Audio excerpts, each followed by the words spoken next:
sư thiền ya tu cô sa ni có tu men xia thế chữ hậu cu xia có kia ya tu cô sa trở thành dung gì có sư thia do tu nâng cô sa lu có ya tu của cô nó sa hồ có sư thia do tu cô sa rô mù có ya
心高照，母亲知道了你，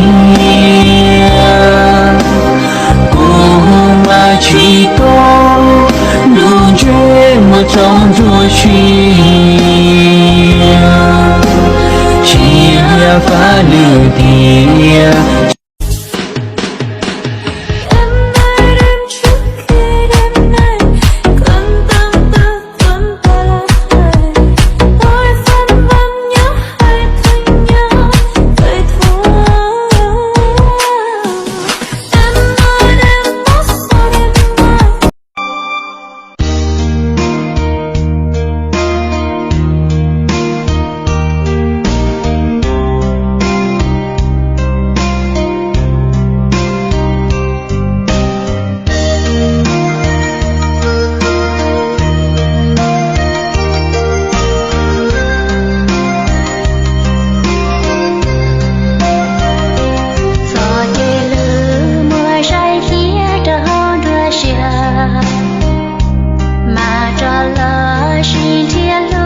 Em ơi, chơi với anh không?